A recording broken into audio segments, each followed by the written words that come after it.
The travel restrictions are actually something that we've worked very hard to encourage the international community to avoid. We've been working very hard to ensure that travel flows remain open and that travel bans are not the alternative to having a strong public health infrastructure and a strong preparedness capacity.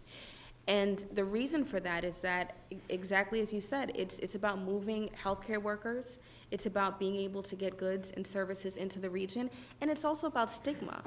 So as you raise the points about thinking about the stigmatization of individuals as they're being screened, there's also the stigmatization of a region that would be cut off and isolated from the rest of the world when they need us the most.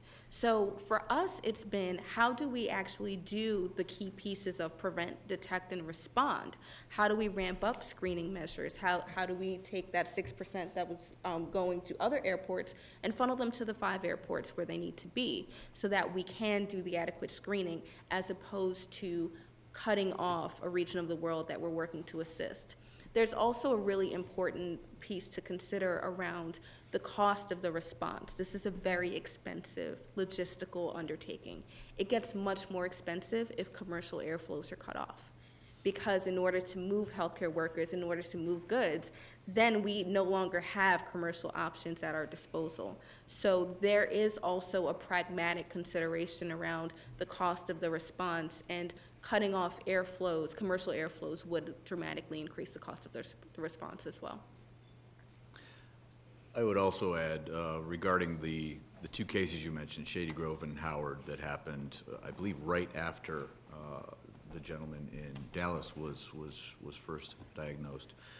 You know, we watched those, and I remember when the Shady Grove, possibly a case, happened, I had 3 colonels and 4 Navy captains emailing me saying, oh my God, I live near Shady Grove.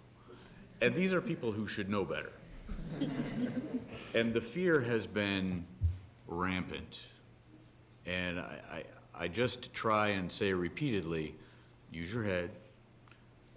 What is being said by the medical professionals is accurate. We don't need to create new information such as, oh, it's airborne and we're all going to get it and we're all going to turn into the Walking Dead. That's not going to happen. It's still a contact disease. And in terms of numbers, we track dozens of possibles across the country every day, because everybody with diarrhea or vomiting or a fever has to be Ebola. But it's not, and it hasn't been. We've got, you know, a case in New York, a case in Dallas. I have a former staff person who used to work for me, and now she is with CDC as a quarantine officer in Seattle. And she told me this morning that of the dozens that she sees of potentials with a fever, with this, with that, she's maybe concerned about 1 a week. And of those 1 a week, maybe once every 2 weeks, she forwards the information to someone at CDC.